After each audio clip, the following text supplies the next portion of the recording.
ስለ አሜሪካ ስለ ካሊፎርኒያ ሜሴጅ ይዤ ነው በዚህ ያለሁት። ስለ ካሊፎርኒያ እነ ትራምፕ የመናፍስቱን ዓለም የክፉ ደቀ መዝሙር ሆኖ ባንዲራውን ይዘው ፊተኛ በመሆን ትውልድን ሁሉ ወደ ሲኦል ለማስገባት ከፍተኛ ተጋድሎ እያደረጉ ያሉበት ሰዓት ነው።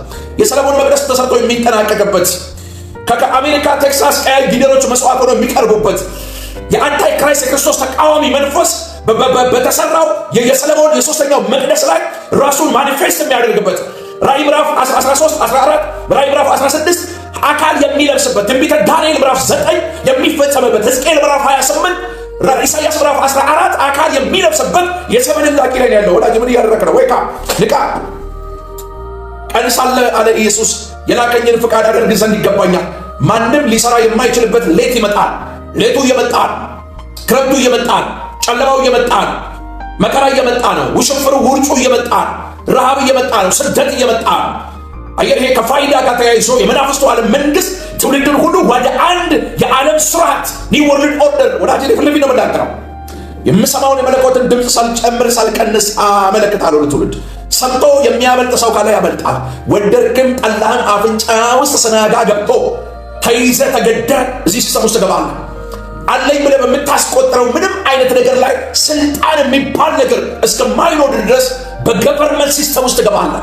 ያላንተ ፍቃድ ያንተን ነገር መቆጣጠር የሚችሉ የመናፍስቱ የሴክሬት ሶሳይቲ አባላት ያንተን ነገር እንደፈለጉ ማኔጅ የሚያደርጉበት ዘመን ከፊት ነው ያለው። የሰባቱን ዓመት ትንቢት የነገረ ብቸኛው ብርቅዬ የመለኮት ድምፅ የሆነው ነቢይ ዮሴፍ ኪዳኔ መንግስቱ ይባላል። ኢትዮጵያ ውስጥ የተቀመጠ ዘመንን ቀድሞ ማየት የሚችል ሊመጣ ያለውን ጥፋትና እርኩሰት ማሽተት የሚችል አምላኩ እግዚአብሔር አይኖቹን ያበራ መንፈሳዊ ጆሮቹን የከፈተ ድንቅ ነቢይ ይህን ድምፅ እየነገርኩ ነው። እንደ ነቢይ ማለት ነው። ደንዝዘሃል፣ ተይዘሃል፣ ደንዝዘሻል፣ ተይዘሻል። መንቀሳቀስ ደግሞ የማትችይበት የመጨረሻው መረቡ ስለትገቢ ጥቂት ዓመት ብቻ ከፊትሽ አለ። እያንዳንዱ ነገር ሲስተም ውስጥ ይገባል። ሱፐርማርኬት አትሄድም፣ ጋዝ ስቴሽን ሄዳ አትቀዳም። መታወቂያ፣ የባንክ አካውንት፣ የጤና ሲስተም፣ ሁሉ ነገር በመናፍስቱ ዓለም ቁጥጥር ውስጥ የሚገባበት ኢንተርኔት እኔ መጠቀም የማልችልበት ዘመን ጥቂት እንደሆነ ጌታ ይነግሮኛል። እስካለው ተጠቀሙብኝ፣ ከሌለው በኋላ ደግሞ የራሳችሁ ጉዳይ። ከነቃ ትነቃለህ፣ ካልነቃ ወደ ሲኦል ትገባለህ። ጥቂት ጊዜ እጠቀማለሁ። ጥቂት ጊዜ በኋላ ይህን እንኳን ኢንተርኔት እኔ ነቢይ ዮሴፍ መጠቀም እንደማልችል አውቃለሁ። ያንንም ዘመን እግዚአብሔር አመልክቶኛል፣ ነግሮኛል። መንፈስ ቅዱስ ያ እንዴት እንደሚሆን እነግርሃለሁ። እንዲህ አይነት ትውልድን የሚያነቃ ትውልድን ከጨለማ ወደ ብርሃን የሚጠራ ነቅቶ የሚያነቃ ነቢይና አገልጋይ ፓስተር በፍጹም በመናፍስቱ ዓለም መንግስት ቁጥጥር ውስጥ ይገባል። ማኔጅ ይደረጋል፣ ኮንትሮል ይደረጋል፣ ይከታተሉታል። የተናገረው ነገር ትውልድን የሚያነቃ ስለሆነ ይሄ ለእኛ ለምናደርገው ጉዞ እንቅፋት ስለሚሆን ኢንተርኔት የሚባል ከዚህ በኋላ እከሌ የሚባል ግለሰብ እንዳይጠቀም ይባልና ኢንተርኔቱን ኤአይ የሚባለው የአውሬው ሲስተም ብሎክ ያደርገዋል። ይሄንን ፌስ ይሄንን ድምፅ ኮንትሮል ያደርገዋል፣ ሀቅ ያደርጋል፣ ኮንትሮል ያደርጋል። ባንክ ሄጄ ብሬን ማውጣት አልችልም፣ ንብረቶቼን መሸጥ መለወጥ አልችልም። እንዲህ አይነት ሲስተም ከፊታችኋል። እግዚአብሔር አምላክ በሰማይና በምድር መካከል የተንጠለጠሉ ነፍሳት ሰው የሚሸቱ ዘርዘር የሚሸቱ ዓለማዊነት ከውስጣቸው ያልወጣ የአምልኮት መልክ ያላቸው መንፈሱን ወይንም የመንፈስ ቅዱስን ኃይል የካዱ ዘርዘር ውስጥ ያሉ ቦክስ ውስጥ ያሉ በአይምሯቸው መታደስ ያልተለወጡ ነፍሳትን እግዚአብሔር በሚሊዮን የሚቆጠሩ ነፍሳትን እግዚአብሔር አምላክ አሳየኝ። እዛ የጌታ መንፈስ አንድ ነገር ነበር ሲያወራኝ የነበረው 1873 ዓመተ ምህረት ኖቢሂል ወደሚባል ካሊፎርኒያ ውስጥ ወደሚገኝ ሴክሬት ቦታ እግዚአብሔር በራእይ ወሰደኝ። 1872 ኖቢሂል መዝግቡን ያዙ። ኖቢሂል ወደሚባል እናንተ በፈለጋችሁት በኩል ሄዳችሁ ቼክ ማድረግ ትችላላችሁ። የማውቀው ታሪክ የለም። የምሰማው ድምፅ ግን እናገራል። የአስታሮት መንፈስ፣ የሞሎክ ስፒሪት፣ ሞሎክ አስታሮት፣ ከነገስታት በስተጀርባ የሚሰራ የበዓል መንፈስ፣ የሞሎክ መንፈስ፣ የአስታሮት ስፒሪት ዓለምን እንዴት እየዘወረ እንዳለ ከነትራዶ በስተጀርባ የሚሰራው መንፈስ የሞሎክ ስፒሪት ነው። ሕፃናትን ከ7 ዓመት በታች ያሉ ነፍሳትን ለሞሎክ መንፈስ ለበዓል ስፒሪት መስዋዕት አድርጎ የሚያቀርብ በእሳት የሚያሳልፍ በእሳት የሚያቃጥል ሪቹዋል የደም ሪቹዋል የሚያደርግ መንፈስ የሞሎክ መንፈስ ይባላል። የሞሎክ መንፈስ ይባላል። ካሊፎርኒያ ሳን ፍራንሲስ የመናፍስቱ ዓለም መንግስት በረከፋት ሆኖ ሲቀድም ነገስታትን ከኋላው ሲያስከተል የነበረ ያ ሳን ፍራንሲስኮ የሚባል የካቶሊኩ ሊቀ ጳጳስ 2025 ላይ የመጀመሪያው ወር ላይ ዓመቱ እንደጀመረ ትንቢት ተናግሬ ከምድር ነቅየዋል። አሁን ደግሞ 2026 ገብቷል። ልክ ሳን ፍራንሲስ ከምድር እንደተነቀለ አሁን እኔ ላይ ያለውን ስልጣን ተጠቅሜ መነቀል የሚገባቸውን ገዢዎች ነገስታትን እነቅላለሁ። ከኔ ጋር ከተስማማ አብረን እንነቅላለን። ካልተስማማ እኔና መንፈስ ቅዱስ እልፍ ስለሆነ እኔ ከመንፈስ ቅዱስ ጋር አብረው ሰራተኛ ሆነው ከሚሰሩ ቅዱሳን መላእክት ጋር እነቅላቸዋለሁ። ከክርስቶስ ኢየሱስ እቅፍና ጉያ እያወጡ ትውልድን ለመናፍስቱ ዓለም መንግስት ባሪያ የሚያደርጉ ለእግዚአብሔር መንፈስ የማይገዙ የመናፍስቱን ዓለም መንግስት የክፋት ደቀ መዝሙር ሆነው የሚያገለግሉ በመላው ዓለም በሰባቱም አህጉር ያሉ የሉሲፈር ኪንግደም በመሐላ ኪዳን የገቡ ገዢዎችን ሁሉ ሳር ከምድር እንደሚነቀል እነቅላቸዋለሁ። በጌታዬ በኢየሱስ ስም የተነቀሉ ይሁን።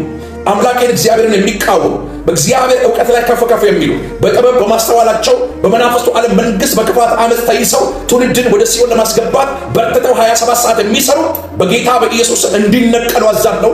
ከዚህ ማይክሮ ሰከንድ ጀምሮ በናዝሬቱ ጌታ በኢየሱስም የተነቀሉ ይሁን። በጌታዬ በኢየሱስም የተነቀሉ ይሁን። 90 ዓመት የሰማይ አምላክ እግዚአብሔር ወደ ኋላ ወስዶ ያሳየኛል። ካሊፎርኒያ ውስጥ እግዚአብሔር አምላክ ኖቢሂል የሚባል ስፍራ ሪቹዋል የሚደረግበት አደገኛ የመናፍስቱ ዓለም መንግስት ወርሺፕ የሚደረግበት የሰው መስዋዕት የሚቀርብበት ደን ጫካ እግዚአብሔር በላይ ወስዶኛል። የጉጉት ፊት የሚመስል ጣዖት ያለበት ሴቶች እንዲገቡ ፈጽሞ የማይፈቀድበት ጥቂት ሴቶች ብቻ የሚገቡበት ወንዶች ብቻ ሪቹዋል የሚያደርጉበት ግብረ ሰዶም የሚፈጸምበት ስፍራ ልዑሉ እግዚአብሔር ሆይ በጌታ በኢየሱስም ከሰማይ መብረቅ እንዲወርድባቸው ከሰማይ እሳት እንዲበላቸው በጌታ በኢየሱስም አዝዣለሁ።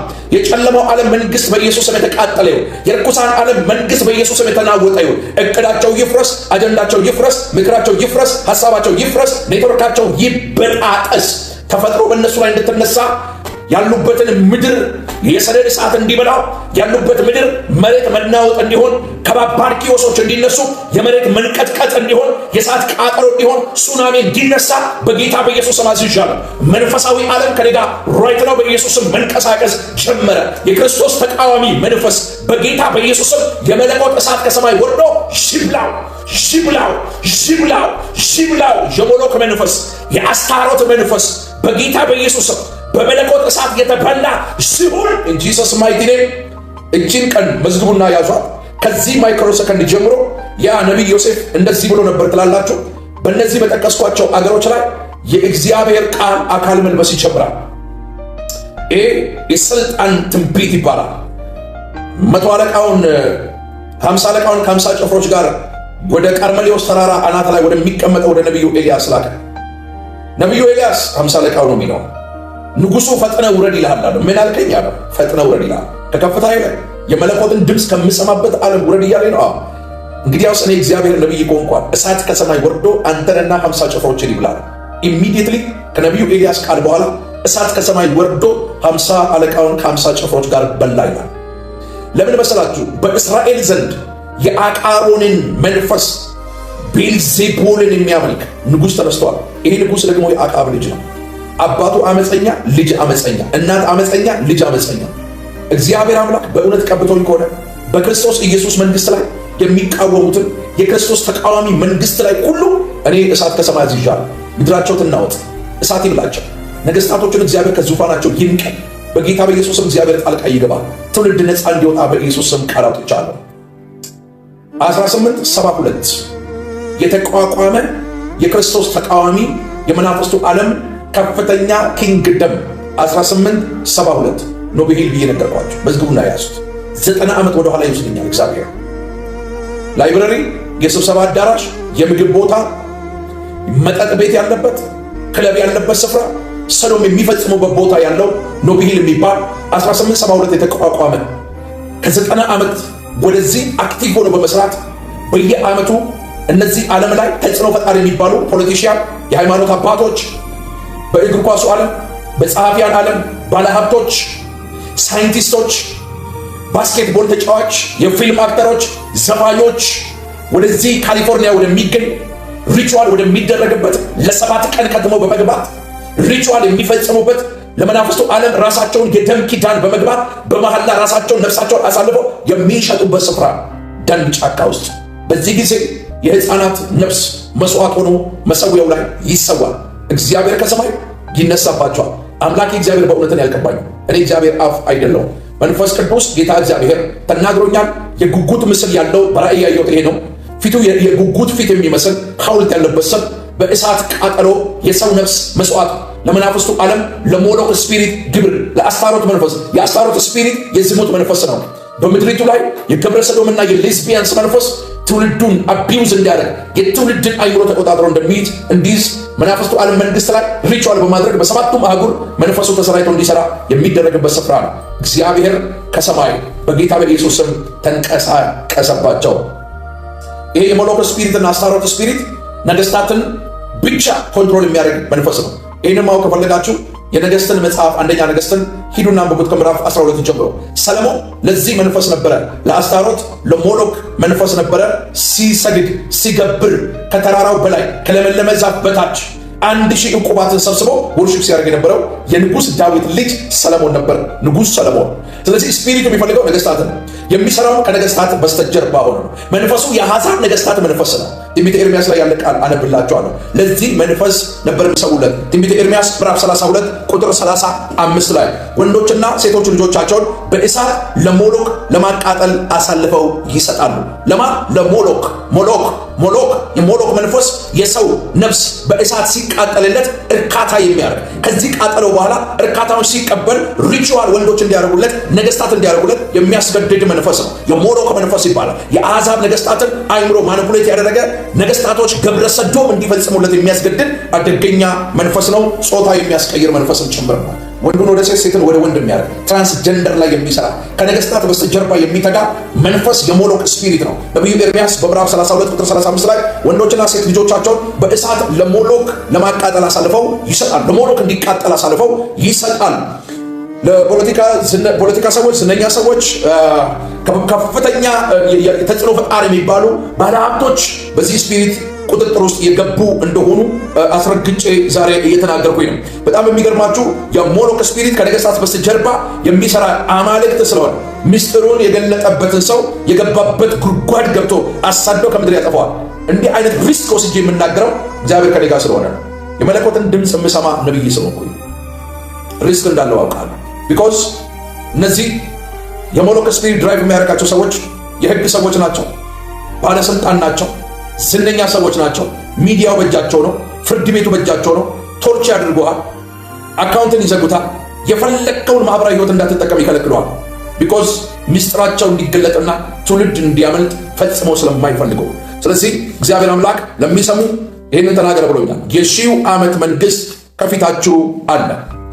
ከአዳም ውድቀት በፊት የነበረችው ምድር ጦርነት አልባ፣ በሽታ አልባ፣ ስደት አልባ፣ ሰይፍ አልባ፣ ቀስት አልባ ምድር ነበረች። የተረጋጋች ምድር ኃይሏን ምሰጥ፣ አየሩ የተባረከ፣ ወንዞች የተባረኩ፣ ፍጥረት ሁሉ ለሰው ልጅ የሚገዛበት የህይወት ስርዓት ነበረ። እግዚአብሔር አምላክ ይህንን ለሊት 9 ሰዓት ሲጸልይ በልቤ ስላስቀመጠ እያንዳንዱን ነገር መዝግቤ በፊታችሁ እየተናገርኩ ነው ያለሁት። ወዳጆቼ በሰማይና በምድር መካከል የተንጠለጠሉ ነፍሳት ወይ ለይላችሁ ተዉት። እግዚአብሔርን ምድራዊው ሰዋዊው ይለይላችሁ፣ ውጡ ከእግዚአብሔር ቤት። በሁለት ሐሳብ ማንከስ ፈጽሞ የተከለከለ ነው። ሁለት ቤት መርገጥ ፈጽሞ የተከለከለ ነው። ነቢዩ ኤልያስ እንደተናገረው እስከ መቼ ድረስ በሁለት ሐሳብ ታነክሳላችሁ? በዓል አምላክ ቢሆን በዓልን አምልኮ፣ እግዚአብሔር አምላክ ቢሆን እግዚአብሔርን ተከተሉ እንዳለ፣ ወይ እግዚአብሔርን በሉ ወይንም በዓልን ተከተሉ። በሁለት ሐሳብ አታንክሱ። ያዕቆብ ሲናገር እንደዚያ በሁለት ሐሳብ የሚያነክስ ሰው በንፋስ የተገፋ የሚነቃነቅ የባህር ማዕበልን ይመስላል። እንዲህ አይነቱ ሰው ከእግዚአብሔር ዘንድ አንዳች ነገር የሚቀበል እንዳይመስለው። ንጉሥ አክዓብ ኤልያስን ሲያገኘው እስራኤልን የምትገለባብጠው አንተ ነህን ሲለው እግዚአብሔር ምስክሬ። ነቢዩ ኤልያስ የነገስታትን ቁጣ ሳይፈራ ቦልዶን የመለሰለት መልስ ለአክዓብ እንደዚህ የሚል ነው፣ እስራኤልን የምገለባብጠው እኔ ሳልሆን አንተና የአባትህ ቤት ናችሁ። የእግዚአብሔርን ትእዛዝ ትታችሁ በአሌምን የተከተላችሁ እናንተ ናችሁ። ከእናንተ የተነሳ አመፅ መጥቷል። ቤተ መንግስቱንና ቤተ መቅደሱን ለመናፍስቱ ዓለም ለአስታሮት መንፈስ አሳልፈ ሰጥተን የአሕዛብ ነገስታት ልጅን ኤልዛቤል የግልሙትና መንፈስ ያደረባትን ሴት ወደ ተቀደሰ ምድር አምጥተህ አግብተህ ከእሷ የተነሳ እስራኤል ለመከራ፣ ለባርነት፣ ለረሃብ፣ ለችግር፣ ለሰይፍ ተላልፋ ተሰጥታለች። ሰማይ የተዘጋበት ሚስጥር ያ ነው። ነቢያቶች ስደት ውስጥ ገብተዋል። ሐሰተኛ ነቢያቶች ደግሞ ጮማ እየቆረጡ ጠጃቸውን እየገለበጡ ቤተ መንግስትና ቤተ መቅደስ አሉ። እውነተኛ ነቢያቶች በዓለት ንቃቃት ቁራሽ እንጀራና ብርጭቆ ውሃ ውድና ብርቅ ሆኖባቸዋል። ስለዚህ እኔ ሳልሆን አንተ ነህ፣ የአባት ቤት ናቸዋል። አንተ ነህ። እስራኤል እንዲህ አይነት መከራ ውስጥ፣ እንዲህ አይነት ረሃብ፣ ቸነፈር፣ ስደት ውስጥ እንድትገባ ምክንያቱ አንተ ነህ። ንጉሥ አክዓብ አለው። ወዳጆቼ እነግራችኋለሁ፣ የሺው ዓመት መንግስት ከፊታችኋል። ድብን ብትል ይሻላል።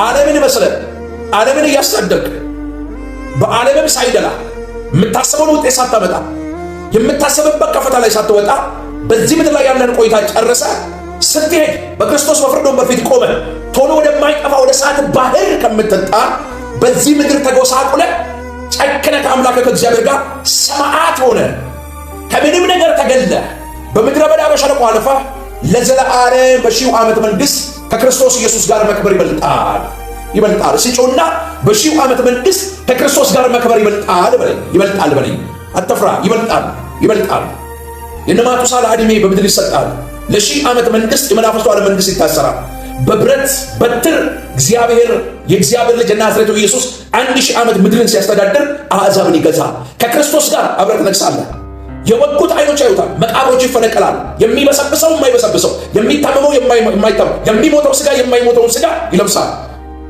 ምድር ወደ ቀደመው ክብሯ ትመለሳለች ተሐድሶ ይደረግላታል የዚህ ጊዜ ከክርስቶስ ጋር አብረህ ትነግሳለህ ዘፍጥረት ምዕራፍ 2 ከቁጥር 1 ጀምሮ እግዚአብሔር ቃል ስታነቡት የነበረችው ምድር እንደገና ትታደሳለች ያኔ ከፍጥረት ምዕራፍ 2 በፊት የነበረችው ምድር ሞት ማያቃት ረሃብ ማያቃት ስደት ማያቃት ጦርነት ማያቃት በሽታ ማያቃት ፍርሃት ማያውቃት ስጋት ማያውቃት ሰቀቀን ማያውቃት የተባረከች ምድር ነበረች ምድር ኃይሏን ተሰጠ ነበር አውሬዎች ሁሉ በፍቅር አብረው ይኖሩ ነበር አንዱ አንዱን አይበላም ነበር የሺው መንግስት በዚሁ ምድር ላይ የሚፈጸምበት ዘመን ሩቅ አይደለም የሺው ዓመት መንግስት ይመጣል ክርስቶስ ወደ ሰማይ ከፍ ሲል እንደተመለከቱት ነዛ ነጫጭ ልብስ የለበሱ የሰማይ ቅዱሳን መላእክቶች እንዲሁ ሲወጣ እንዳያቸው እንዲሁ በክብር ይመጣል ብለው እንደነገሯቸው የናዝሬቱ ኢየሱስ እግሮች በደብረ ዘይት ተራራ ላይ ይረግጣሉ የደብረ ዘይት ተራራ ለሁለት እኩሌታ ይሰነጠቃል የሺው ዓመት መንግስት ሩቅ አይደለም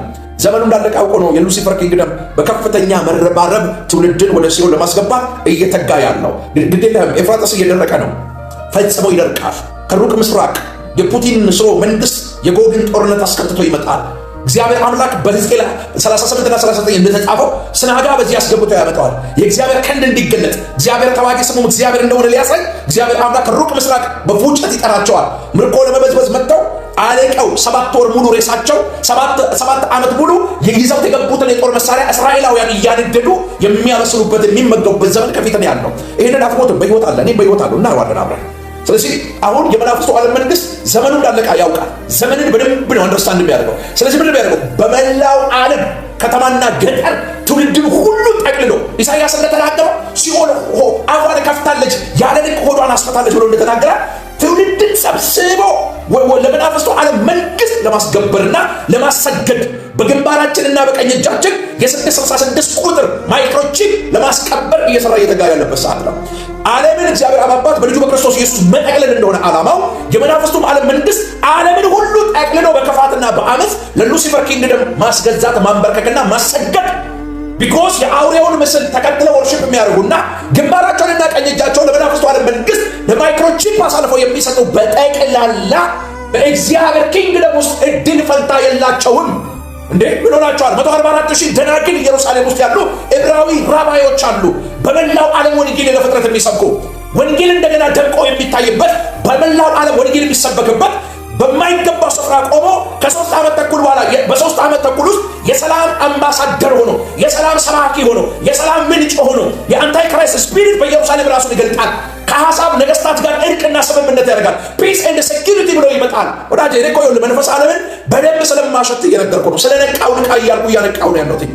ደንዝዛል ተይዛል በመናፍስቱ ዓለም መንግስት ራስን ነፃ ማውጣት የማትችልበት ሌቭል ላይ ደርሰሃል ነገ እየተካ አንተ መውጣት የማትችልበት አረንቋ ረግረግ ጭቃ ውስጥ ገብተሃል አንተ አይደለም ዘሮችን አስገብተሃል ቤተሰብን አስገብተሃል በሸላጮች ፊት እንደሚሻለት ጽቦት በመረብ በወጥመድ እንደሚያዝ እንደ አደን ወፍ ተይዘሃል መውጣት የማትችልበት ሲቹዌሽን ውስጥ ነው ያለው ስለዚህ ለመውጣት የእግዚአብሔርን ቃል ማንበብ መጸለይ እንደ እግዚአብሔር ቃል መውጣትና መግባት የአቋም ሰው መሆን ይጠይቃል እምቢ ማለት ጥቂት ጊዜ ነው ነብዩ ጆሲን የምታየው በስክሪን ህልም እስኪመስል ድረስ እኔን አታይም ህልም እስኪመስልሽ እኔን አታይም ለዚህ ለእናንተ በመጨረሻ ዘመን ላላችሁ ለእናንተ ይህን ድምፅ ለምትሰሙ ሁሉ እግዚአብሔር አምላክ እንደ መጨረሻው ዘመን ነብይ አድርጎ አስነስቶኛል 16 ዓመት ዋጋ ከፍያለሁ በመናፍስቱ ዓለም መንግስት 16 ዓመት አንከራቶኛል ዋጋ አስከፍሎኛል ሚስጥሩን አውቃለሁ የክፋት ደቀ መዝሙር ሆኜ አገልግያለሁ አሁን ግን ነቅቻለሁ ዘግይቶም ቢሆን ነቅቻለሁ ከነቃውበት ማይክሮ ሰከንድ ጀምሮ የመናፍስቱ ዓለም መንግስት ጉልበቴን እንዲበላ ኢነርጂን እንዲበላ ይዞኝ ሲኦል እንዲገባ እድል ፈንታ ፈጽሞ አልሰጠውም ቢርበኝ እመርጣለሁ፣ ብሰደድ እመርጣለሁ፣ እስር ቤትን እመርጣለሁ፣ ረሃብ እመርጣለሁ፣ ቢገሉኝ እመርጣለሁ። ለጊዜው እስር ቤቱ ጊዜያዊ፣ ረሃቡ ጊዜያዊ፣ ስደቱም ጊዜያዊ፣ ሞቱም ጊዜያዊ። ሞት ለእኔና ለእናንተ መሸጋገሪያ ወደ ከበረው ነገር የምንሄድበት ጌት ነው። ሞት ማስፈራሪያ አይደለም። ሞት ለእኛ ወደ ክብር የምንሻገርበት ብሪጅ ነው፣ በር ነው። ያ የሞት በር ሲከፈት ወደ ሲኦል አይደለም። በዚህ ሰዓት እንኳን ብንሞት ወዴት እንደምንሄድ ጠንቅቀን የምናውቅ ሰዎች ነው። ስለዚህ እኛ ዘላለም ያለን አምላክ ያለን የከበርን የእግዚአብሔር ልጆች ነን። የከበርን በሰማይና በምድር መካከል የተንጠለጠለ ነፍስ ያላችሁ ሰዎች ጌታ ጌታ የምትሉ ደግሞ ዓለም የምትሉ ሁለቱም ዓለም እየረገጣችሁ ያላችሁ ሰዎች ለእናንተ በዚህ ማለዳ የሰማይ አምላክ እግዚአብሔር እየተናገረ ነው። ዌክ አፕ ዌክ አፕ ዌክ አፕ። የሉሲፈር ኪንግደም ለ1000 ዓመት በጥልቅ ውስጥ ይታሰራል። የሚሰራበት አመፅን የሚያደርግበት ዘመን ያበቃል። ለ1000 ዓመት ከክርስቶስ ኢየሱስ ጋር በዚህ ምድር ላይ እንገዛለን። አርማጌዲዮን ሲታወጅ ራሱ ንጉሱ ለእስራኤል በዚህ ጦርነት ውስጥ ተሳትፎ ይዋጋላታል። በአፉ እስትንፋስ የሉሲፈርን ኪንግደም ለዘለዓለም ያጠፋዋል፣ ይዋጋላታል። ኤፍራጥስ ሲደርቅና የአሕዛብ ነገሥታት ወደ ሞት ይደረግላቸዋል።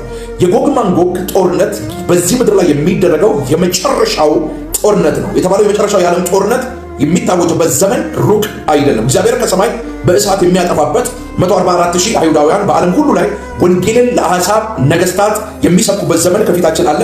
ሐሰተኛው ክርስቶስ በእስራኤል በሰለሞን መቅደስ ከ3 ዓመት ተኩል በኋላ እኔን ወርሺፕ አድርጉ በማለት ራሱን ማኒፌስት የሚያደርግበት ዘመን ከፊታችን እንዳለ ዘመንን እንደሚመረምር ሰው እንድትነቁ በእግዚአብሔር ቃል ይህንን እናገራለሁ።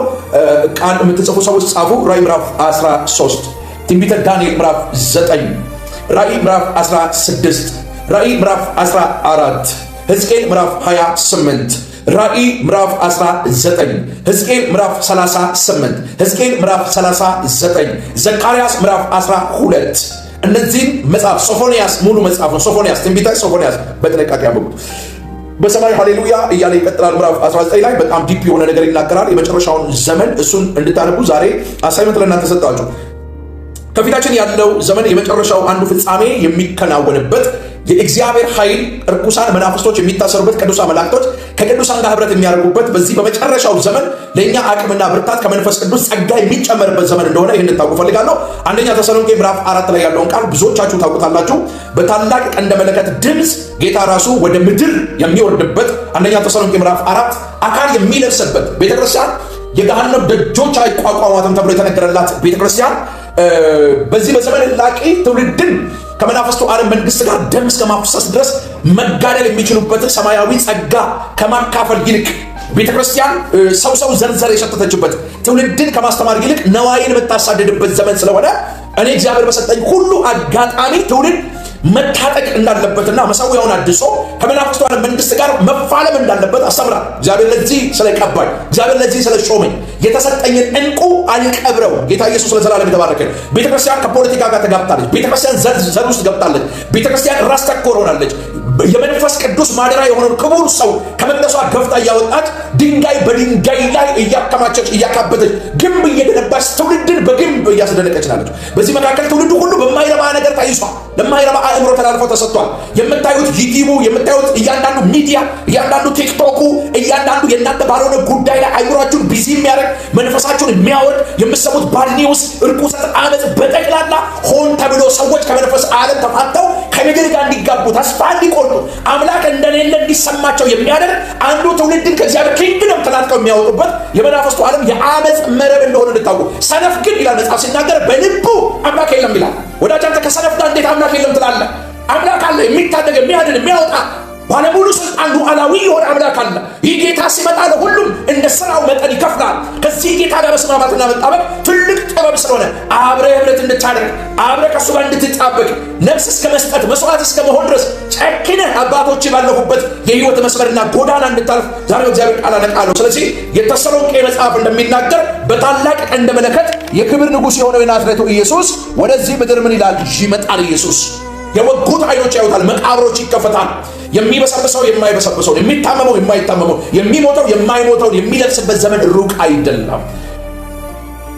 በዚህ ምድር ላይ አብረን ከቅዱሳን ጋር ተነጥቀን በደመና ለመቀበል የተባረከው ተስፋችን ሲመጣ አብረን ከቅዱሳን ጋር ሄደን ለመቀበል ምን ያህል ተዘጋጅተናል? በምድርና በሰማይ መካከል ተንጠልጥሎ መቀበል ፈጽሞ አይቻልም። የተከለከለ ነው።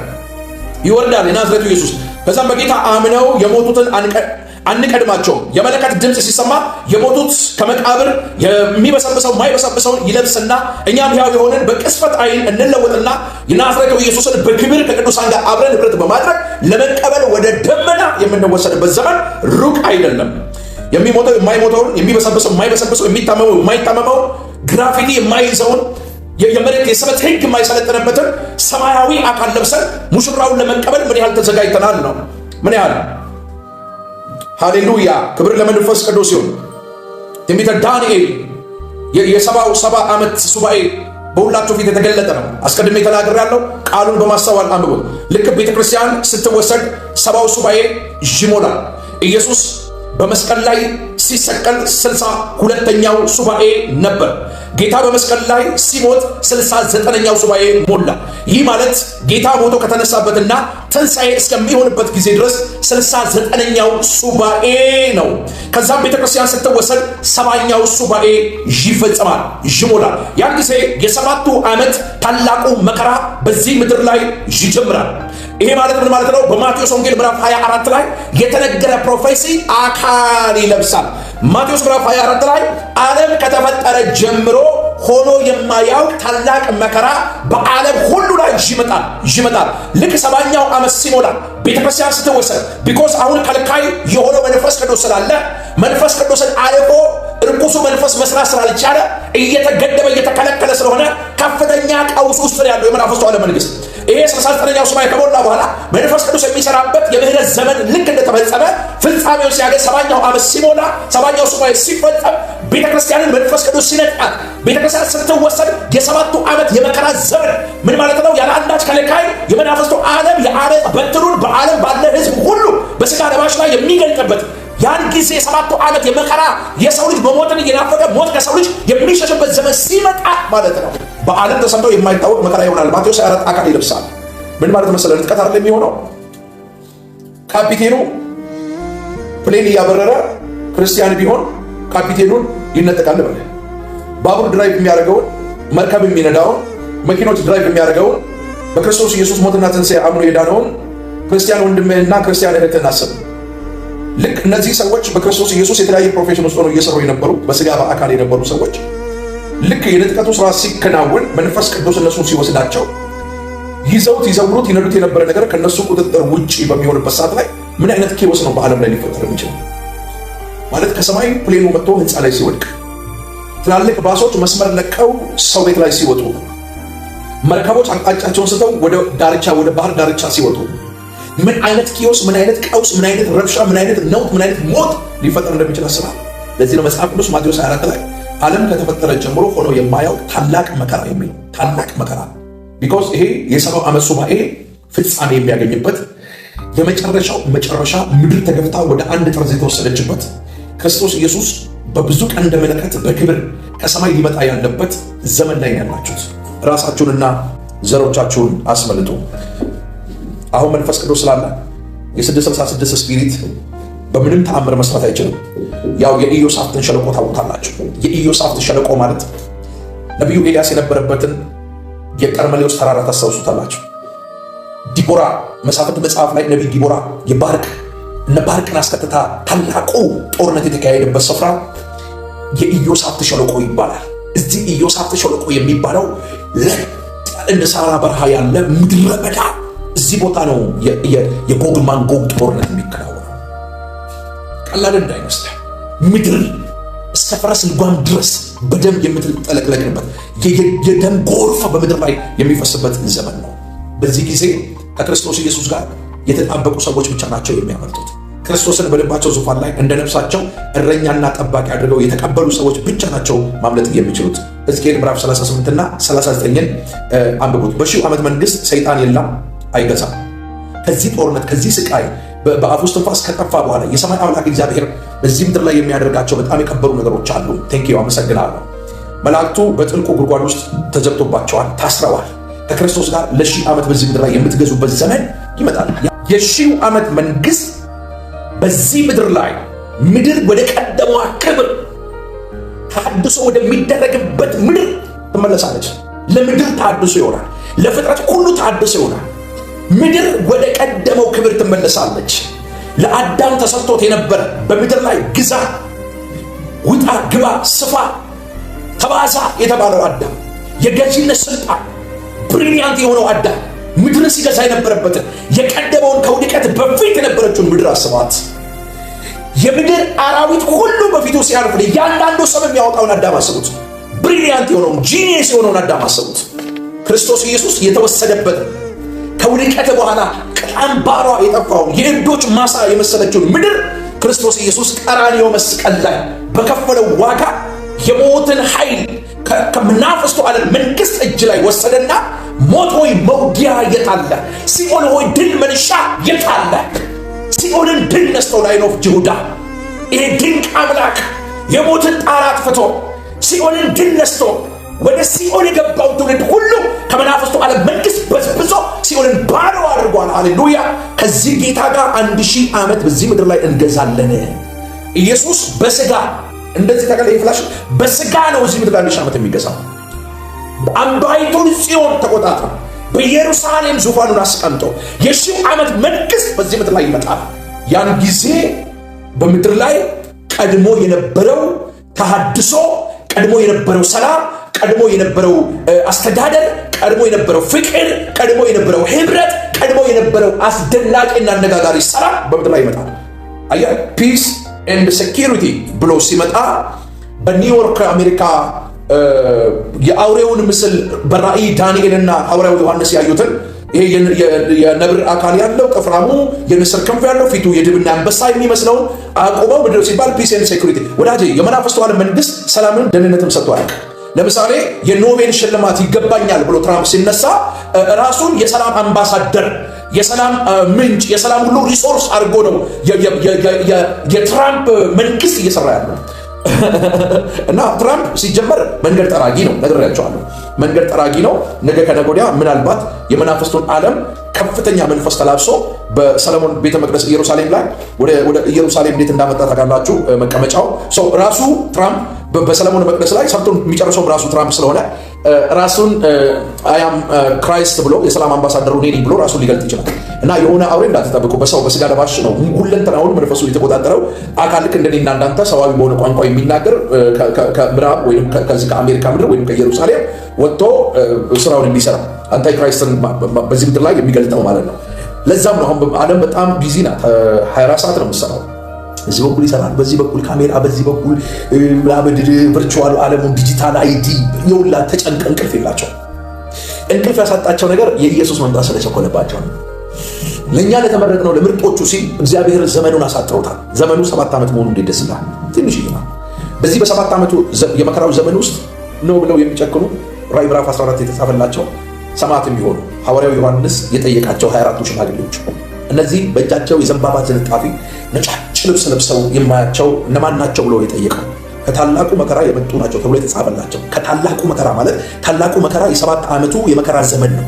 በዛ ሰዓት ግንባርን አንጣ ሲባል ኖ የሚል፣ ቀኝ እጅን አንጣ ሲባል ኖ የሚል፣ ከዛ በኋላ ከማህበራዊ የትኛውን ነገር ውጭ የሚደረግ መብላት መጠጣት የማይችል ሆምለስ የሚሆን መኪናውን ቤቱን መቆጣጠር የማይችል የባንክ አካውንቱ ፍሪዝ የሚደረግበት ሰው ማለት ነው። ታላቁ መከራ ያ ቤት ሊኖር ይችላል። የተማርከነ ፕሮፌሰር ልትሆን ትችላለህ፣ ዶክተር ልትሆን ትችላለህ። የራስህ ንብረት ይኖራል፣ ሀብት ይኖራል፣ ቤት አለ፣ መኪና አለ። ግን ቤትህ ላይ መኪና ላይ ራስህ ጤንነት ላይ ማዘዝ መቆጣጠር የማትችልበት ዘመን ይመጣል። ያ ነው የመከራው ዘመን ማለት። በቃ አትችልም። ቤትን መሸጥ ለወጥ አትችልም። ቤት ውስጥ ገብተህ ቤት መተኛት አትችልም። በአጭር ቋንቋ አሞ ፋርማሲ ሄደህ መድኃኒት መግዛት አትችልም።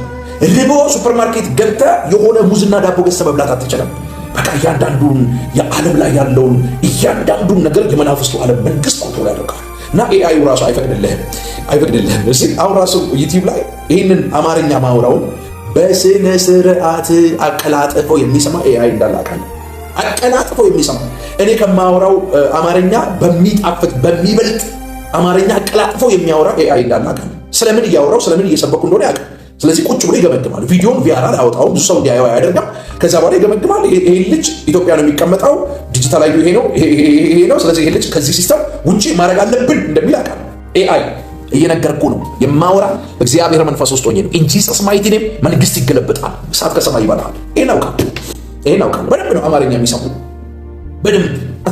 ለዚህ ነው ንፋ ለመሙላችሁ መፋለም ከዚህ ነው የሚጀምረው። ለዚህ ነው ቪዲዮ ነንስቶፕ ቪዲዮን ላይክ እና ሼር እያደረግን ኤአይውን ራሱ እናስጨንቀው። ህዝብ እንደወደደው ህዝብ እየነቃ እንደሆነ ማወቅ አለበት ምላችሁ። ለዚህ ነው እናንተ ግን አትተባበሩ። አንድ ሰው ለቁራ ይጨዋል፣ እናንተ ምንም አይመስላችሁ። በኋላ ሞት ቤታችሁ ሲመጣ ያ ነቢይ ጆሲ እንደዚህ ብሎ ነበር የምትሉበት ዘመን ይሆናል። ሄደ መገብየት፣ ሄደ መቅዳት፣ ሄደ መብላት መጠጣት፣ ሄደ መሸመት ሲያቀጥ፣ በባዶ እግር ራቁትን ስትወጣ ልብስ ላይ ሲያረግ ሲያልቅ ማለት ወዳጆቼ ወይ ንቁ ንቁ። አሁን ምድር ፍትህ ተጓድሎባታል። ምድር እውነት አልባ ሆናለች። ስለዚህ ኢየሱስ ሲመጣ የጠፋውን ፍትህና የጎደለውን እውነት የሚመልስ መንግስት ይዞ ወደዚህ ምድር ይመጣል። ፍትህና እውነት የሰፈነባት እውነት እላችኋለሁ ብሎ ኢየሱስ እንደተናገረ ፍትህና እውነት ያለባትን፣ ሰላም የሰፈነባትን፣ ፍጹም ጤና ያለባትን፣ ነውጥ የሌለባትን የሰው ልጅ 1000 ዓመት በዚህ ምድር ላይ እንደነ ማቱሳላ ዘመን የሚኖርባትን መንግስት ኢየሱስ በዚህ ምድር ላይ ይዞ ይመጣል። ለዚህ ማሳያ መዝሙረ ዳዊት ምዕራፍ 96 ቁጥር 13 ላይ በምድር ላይ ሊፈርድ ይመጣል ይላል። በምን ላይ አዶ ከኔ ጋር ናችሁ? በምድር ላይ ሊፈርድ ኢየሱስ ይመጣል። ዳዊት ነው ይሄን የተናገረው። መዝሙረ ዳዊት ምዕራፍ 2 ቁጥር 9 ላይ በብረት በትር ትጠብቃቸዋለህ፣ እንደ ብረት ሸክላ ሰሪ ዕቃ ትቀጠቅጣቸዋለህ ተብሎ በእግዚአብሔር ቃል ተጽፏል። በብረት በትር ትጠብቃቸዋለህ። አየህ፣ የሚጠብቀን በብረት በትር ነው። ስልጣኑን ኦቶሪቲውን ያሳያል፣ ግዛቱን ያሳያል። ከዛ ምን ይላል? እንደ ብረት ሸክላ ሰሪ፣ የብረት ሸክላ ሰሪ እንደሚሰራ እንደ ብረት ሸክላ ሰሪ ዕቃ ትቀጠቅጣቸዋለህ ይላል። ዘካርያስ ምዕራፍ 13 ከቁጥር 3 እስከ 4 ድረስ የእግዚአብሔር ቃል ሲናገር እግዚአብሔር ይወጣል፣ የእግዚአብሔርም እግሮች በደብረ ዘይት ተራሮች ላይ ይቆማል። የእግዚአብሔር እግሮች በደብረ ዘይት ተራሮች ላይ ይቆማል። ልክ ይሄ ነገር ሲሆን የወጉት አይኖች ሲያዩ የተባረከው ተስፋችን በክብር ሲመጣ ዘፍጥረት ምዕራፍ 15 ቁጥር 18 ላይ የሰማይ አምላክ እግዚአብሔር ለአብርሃም የገባለት የተስፋ ቃል እስከዚች ቀን ድረስ ያልተፈጸመ መፈጸም ይጀምራል። ኪዳን የገባለት ኪዳን አካል ይለብሳል። የኪዳን ልጆች በጠቅላላ የአሕዛብ ነገሥታትን ምድር የሚወርሱበት ምድር ተዘልላ የምትቀመጥበት ዘመን ይመጣል። በኢሳይያስ ምዕራፍ 65 ቁጥር 20 ላይ ይህ በሺው ዓመት ዘመን የሚፈጸም ምድር ከአዳም የተነሳ ተረግማ እንደነበረ ከዚሁ የተነሳ ተበላሽታ እንደነበረ ሁሉ በሺው ዓመት መንግስት በትንቢተ ኢሳይያስ ምዕራፍ 65 ቁጥር 20 ላይ ምድር እንደገና ተሐድሶ የሚደረግበት ክርስቶስ ሰላምና እውነተኛ መረጋጋትን፣ ፍትህና እውነትን በምድር ላይ የሚያሰፍንበት ኪንግደም የሚመጣበት ጊዜ ይሆናል። የዚህ ጊዜ ይሄ ቃል ይፈጸማል። ኢሳይያስ ምዕራፍ 11 ቁጥር 6 ላይ ያለ ቃል አንብቤ እጨርሳለሁ። በሺው ዓመት መንግስት ተኩላ ከበግ ጠቦት ጋር ማለት ተኩላ የበግ ጠቦትን ሲያይ ጠቦቱን ሳይሆን የሚታየው ደም ነው። ጉሮሮውን አንቆ በተኩላ ጥርስ ነክሶ ጠቦቱን በጫጭቆ ዘነጣጥሎ መብላት ነው አይደል? በሺው ዓመት መንግስት አይፈቀድለትም፣ ፈጽሞ የተከለከለ። ኢየሱስ በሚገዛው ኢየሱስ በሚያስተዳድረው ኪንግደም ውስጥ ተኩላ የበግ ጠቦትን መብላት ፈጽሞ የማይታሰብ ክልክል ነው። ቢኮዝ እንዲህ አይነት ኪንግደም የለም። የሰው ዕድሜ ወደ ቀደመው ዕድሜ ይመለሳል፣ ወደነ አዳም 700 800 900 ዓመት የምትኖሩት። ምክንያቱም 1000 ዓመት ነው ኢየሱስ እዚህ ምድር ላይ የሚነግሰው። ከዛ አዲሱ ሰማይና ምድር ከመገለጡ በፊት አሮጌው ምድር አሮጌው ሰማይ ያልፋል።